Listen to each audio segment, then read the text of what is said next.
The Mobile County Public Schools presents Homeroom. Hi, and welcome to Homeroom, where we introduce you to the educators and the students who make Mobile County Public Schools the best school district in the state of Alabama. I am your host, Renee Phillips, and I hope that you follow us on our district's Facebook page, Mobile County Public Schools, because we have been spotlighting a different school each week. We have 90 schools in the school system, so it's going to take us quite a while to do this, but this has been a great way for us to see what we're doing in all of our schools, and so we're going to meet some teachers from our schools today. And our first guest is Naomi Franklin. Hello. Hi. Hello. And you are at Gilliard Elementary School, home of the Gators. Yes. Tell us about Gilliard. Gilliard is a fun school. It is full of family. It's full of coming together, working together to meet the needs of those students. And it's just a great place to be.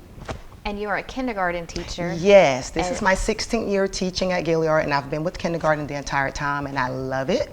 My principal is Faith Bell Lucy, and she's an awesome administrator, and she just makes the school an inviting place for us to work and to learn.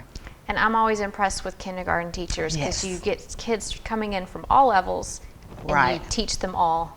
It's never a dull moment. Pretty much when the kids come in, a lot of them are coming in as a clean slate. They have not been in a school environment. They have not picked up a pencil. They don't know what letters are. And so it's just, I'm starting at ground zero a lot of the times. And it's just wonderful to see them growing and building and blooming and blossoming as the year goes on. I just fell in love with kindergarten teachers when my sons were in kindergarten because they do so much, even the walking in a line, using scissors and all that, but then academics are so important. It is. And you were telling me that one thing that you have to do is make learning fun. Yes. I mean, it's not like when we were in school, kindergarten, we would take naps and we didn't have to do much. It was play all the time. Well, we're incorporating that play into our learning, and that's what gets the kids motivated, and they want to strive for the best and getting those accolades and just being able to communicate with one another. And so having those hands-on activities helps them to grow all the time. And you brought us some of your examples, so tell us, what do you do with the students? Our school is big on technology. We actually have 2 computer labs and we have a collab lab. And in those labs we have Bebots, we have Osmos, we have drones. And one of the things that I like to use in my classroom are the Bebots. And they come with coding mats, and this is just one that I start off with, just getting them to understand directionality. That goes with math, that goes with social studies as well, and they get to put in the code, and we use maybe blending or letter naming to find the thing that's on the map. So if the word was cat, they would have to put in the code. Let's turn it on for you. This is introduction to coding for kindergartners. Get there, and I might want to sound out the word log, L-O-G, log. And so I put in how many spaces do I need to go. So it's 1, 2, 3, and so they push the forward button 3 times and then go. It's counting out. Yes. And when they make it to their designated area, they are so excited, they're high-fiving. It's just a fun way of them learning the academics as well as coding, which they would use throughout their schooling and also later on in life. Because they expand upon it, and I've seen this where then eventually they're coding and doing Cisco and all those languages and competitions and such. Yes, ma'am. So it's just a great way. Also, we're big on Pop-Its. The kids they love it. And fortunately, my principal bought me a 100 Pop-It, and so we use this during math, and we use it counting by tens. We do it with addition and subtraction, greater than, less than. I found a cute one on Amazon, and this one actually has letters on it. So I use it in small group, and the kids are using it for phonemic awareness, letter naming, blending, segmenting, and it's just, again, another hands-on fun way of learning in our reading. And as a teacher, do you enjoy that, seeing them do the hands-on activities? Oh, yes. Oh, yes. I mean, it's high-fiving. We can just see the light bulbs go off when they have hands-on. Them just sitting there, they're not getting it. They have to be moving about. Kindergarten is all about getting up, moving, having that exciting time, incorporating songs, technology, and it's all building upon their learning. Well, I love that, and thank you so much for what you do to keep our kindergartners engaged and having fun with their learning. We have to break for commercial, and when we come back, we're going to hear from a teacher from Williamson High School, so stay tuned for Homeroom.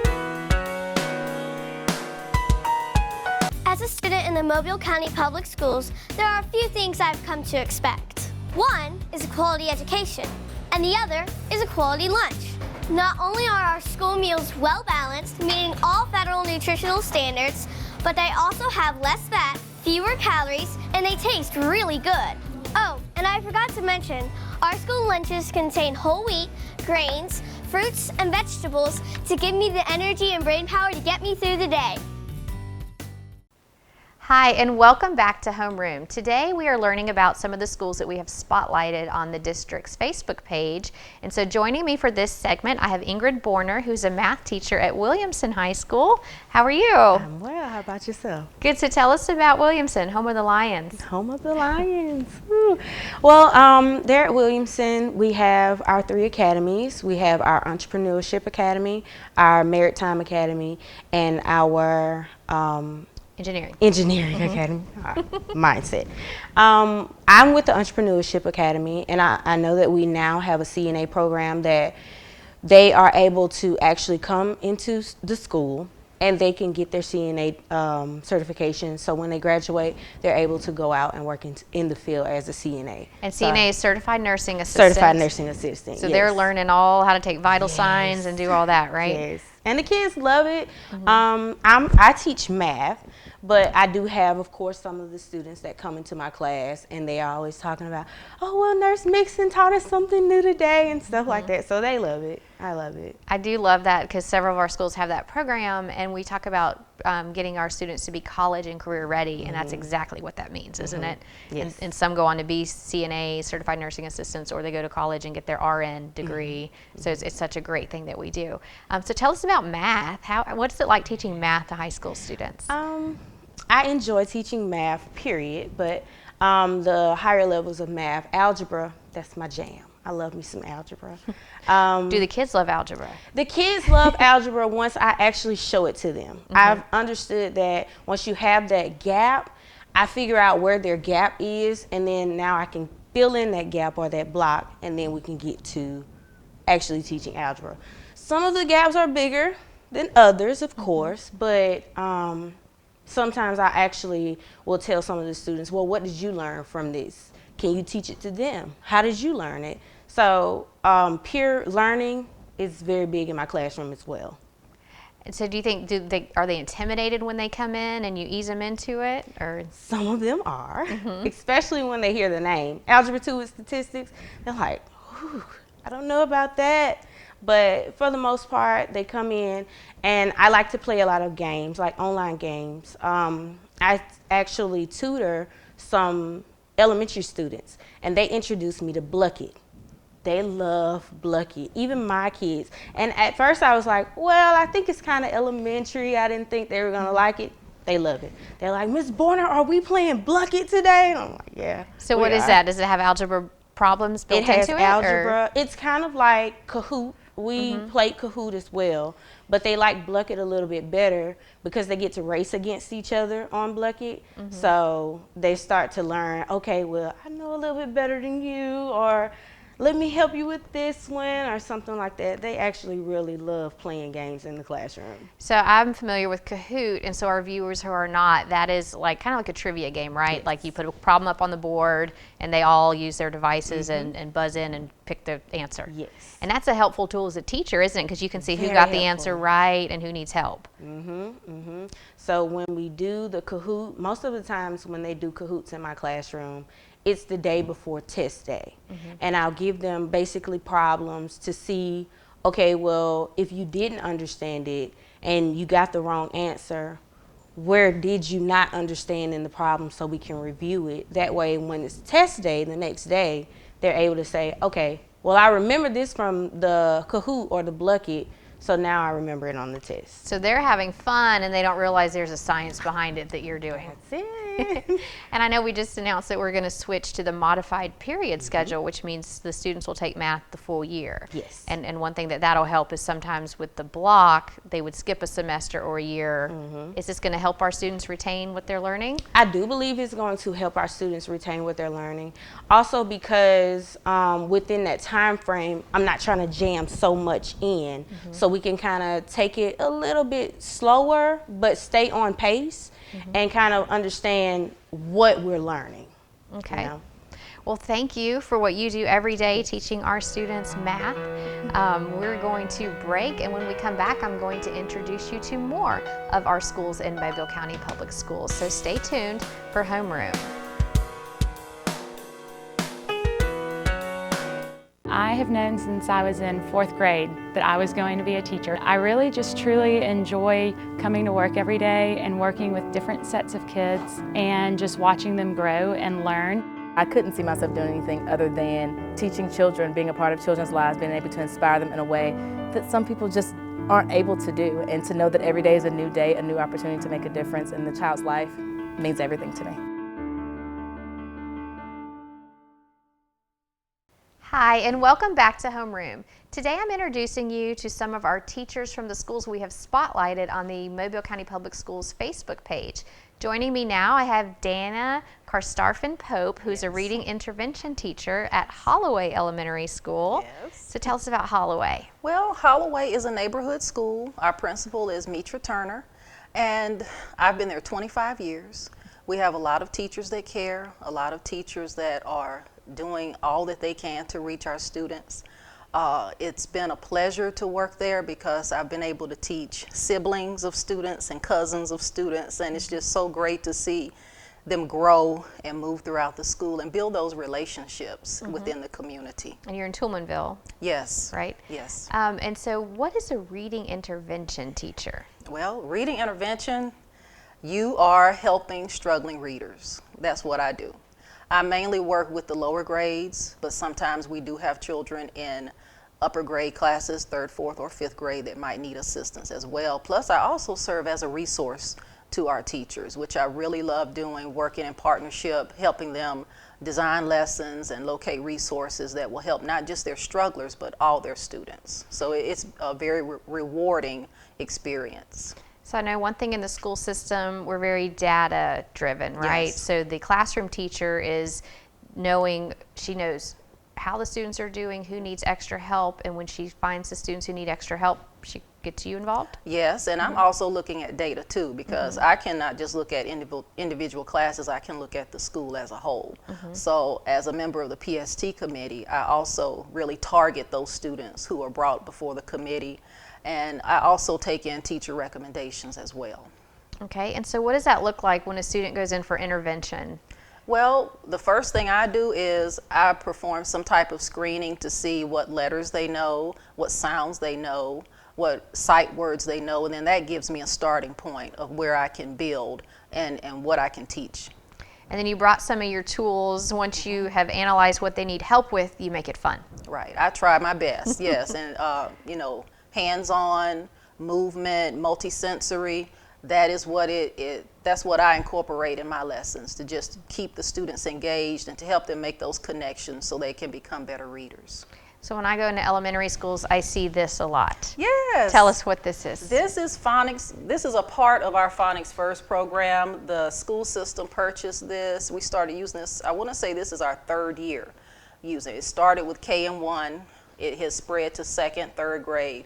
But it is teaching phonics. And it's multisensory, as I said. I couldn't bring all the components, but this is what we call our blending board, where students get to practice blending the sounds and applying them not just to real words, but nonsense words as well. So for example, this would be pug, pug. And we push them not just to know the individual sounds and sound out the word, but to also be able to look at the word and automatically read it as well. Another part of the Phonics First program that has been helpful, because what you'll find with most strugglers, they have issues with short vowel sounds.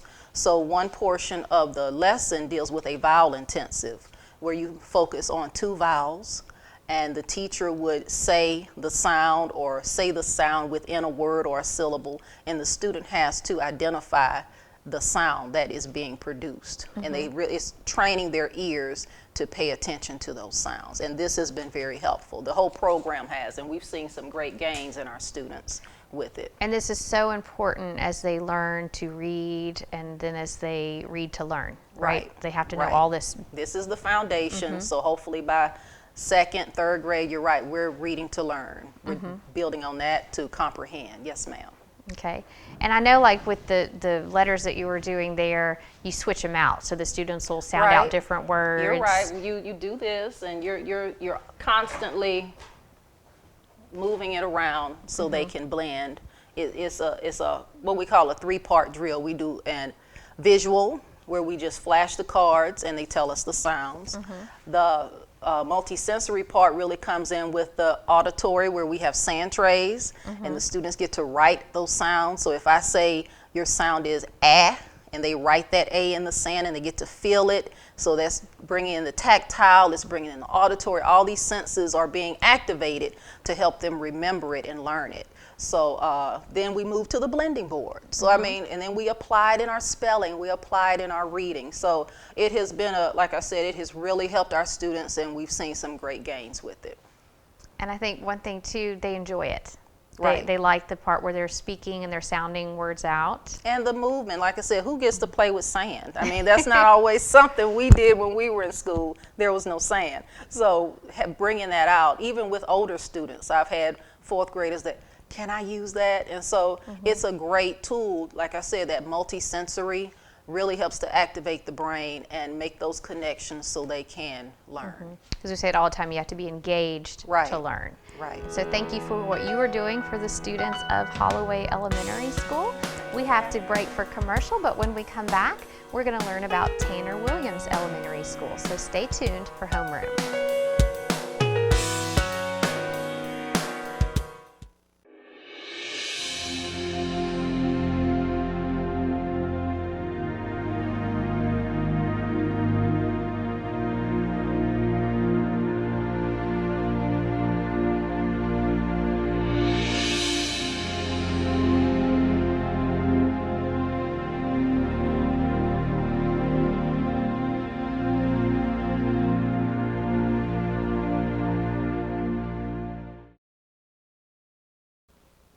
Hi, and welcome back to Homeroom. Today we are learning about some of the schools that we have been spotlighting on our Mobile County Public Schools Facebook page, which you should follow if you do not already. But today we are joined by Tanner Williams pre-K teachers Stephanie Moore and Colette Jackson.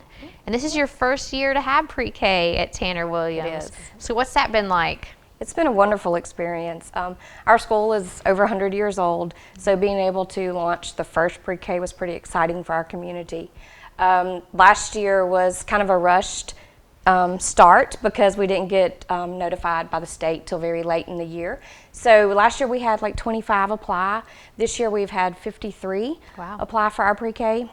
We can only take 18 though. So it has been wonderful to launch this program and to watch these children come in so excited. And our community really needs this. We don't have daycares out our way, Mom's Day Out, or anything like that out there. So it's a big need for our school. Tanner Williams is right near the Mississippi line. It is. And I know it's been a big push by the state of Alabama and Mobile County Public Schools to expand our pre-K program. So every year we're adding another program or two. And how important is that to get our kids ready for kindergarten? Oh, it's so important, especially to foster a love of school is my main goal for them. You know, I want them to want to come to school and be excited to come to school. And our program is all about what's developmentally appropriate for 4-year-olds. So we do tons of hands-on. Of course, we have wonderful things to get them excited. This is Fanny. Fanny is a big part of our preschool day. She greets the children, she sings with the children. Those that are having a hard time opening up or talking about something, a lot of times they'll sit with me and Fanny and we can get them to talk and express their feelings. And it's also, you know, about the hands-on and real world experiences and learning through play. You would be so surprised at how much kids learn when they're engaged in play. And part of our job, you know, is to engage with them. You know, we're right there with them. We're in the centers with them. We're playing with them. You know, we're on the floor building blocks with them. This is our dramatic play area we turned into a post office. And so the students are learning what letters are and learning how to write messages to each other. And so this is actually one of the boxes that they did. They know we've learned about stamps. They have to put stamps on their boxes. We read some books about the post office. So there's different parts of the dramatic play. We have customers, we have clerks, we have the mail carrier. So they pick their role and they choose what they want to do in that center itself. And that's a very good life skill. Very There's more much, than yes. texting and email, Right. There's the actual post office. Right. And each classroom you have 2 teachers, so what do you enjoy about being with the 4-year-olds? I enjoy the fact that, as she said, learning through play, the way that you can see them develop over a course of time. They come in and some of them, they're not able to write letters. You're just getting like scribble scratch, but then over a course of time, just through the play, just through the different centers, you begin to see those letters developing. So just watching them develop into little students. And this is high quality pre-K, which is important. It's the Alabama First Class Pre-K National Award winning. And so just it's essential, isn't it, that they not just have a pre-K program, but it be high quality. And so show us, what is this with the leprechauns? This is actually, it's called a counting stew. And so they take little cards that have numbers, and it tells them what number of each thing to put into their stew. And then even I have some children who want to do their own stew, so you can see where they have learned, they're writing their own little numbers, and then they'll count and mix up in the stew, and then of course they'll bring it to us to try their stew. But it's great for number recognition and those pre-math skills. Do you have some kids coming in who know their numbers and then some that don't? We did. Actually, this year I had 3 that came in that knew some letters and numbers, and now all of them are recognizing letters and writing their name and recognizing some of their numbers. So I know the parents love this program. It's free, but how excited are the kindergarten teachers? Because they're going to get some well-prepared students. And we are so excited to see them next year, to see how they're going to do, and to know that we are developing some of these pre-writing skills and these, pre-reading skills and things like that. Learning how to cut, learning how to hold a pencil. Those are important skills that they need for kindergarten. Hopefully these will already have those. And they work in centers, don't they? Yes. Tell us what a center is. Each center, we have different centers. We have the Dramatic Play Center. We have the Art Center. We have the Writing Center. We have a little library. That's like a little cozy corner, like when they just want quiet time. They just want to, sit and read a book. And then we have the Block Center. Each center works with a different development skill. Like our Writing Center, they have the envelopes for this thing, and they write letters to their parents. They come to the dramatic play, which is the post office, where they actually deliver the letters. Our Art Center, they can actually draw a painting, draw something. We have them, they love the Art Center. They're actually making farmers. They're creating whole humans. That's great. So the centers develop them. And they move center to center to keep their attention. That's fantastic. Free choices. Thank you for what you're doing. I hope you're able to expand your program over the years to accommodate all those students, because it's very well needed, and I know you're good at your jobs. So we have to break for homeroom, and when we come back, we're going to hear from Viger High School. So stay tuned for homeroom.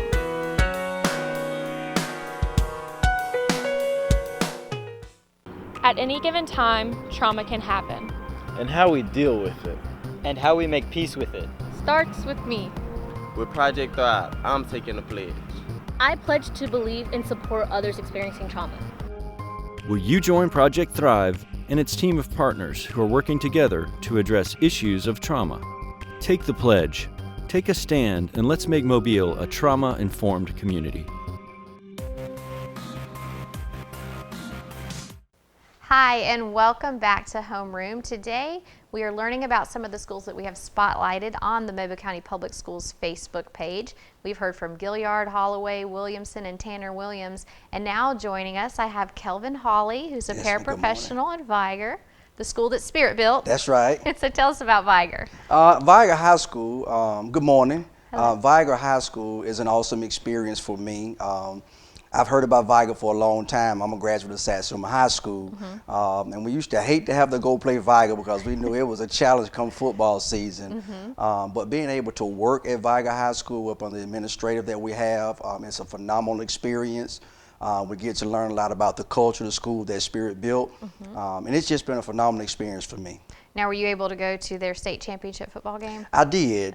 It was an awesome experience. I think because I was more so on campus, get to interact with the kids every day, get to encourage the kids, you know, through adversity.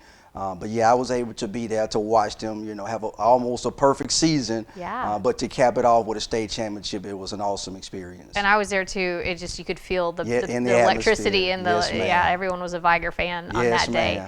And so that's been a neat thing that's put Viger in the news, the winning the state championship football game. But also Viger has a great technology program. Yes, ma'am. Yes, ma'am. Dr. Davis, Coach Davis, works with that, and Dr. Mitchell. And they're doing things on campus to try to enhance the program, enhance education. And from my perspective, what I've had the privilege of seeing, the kids are loving it, they're enjoying it, they're learning something new.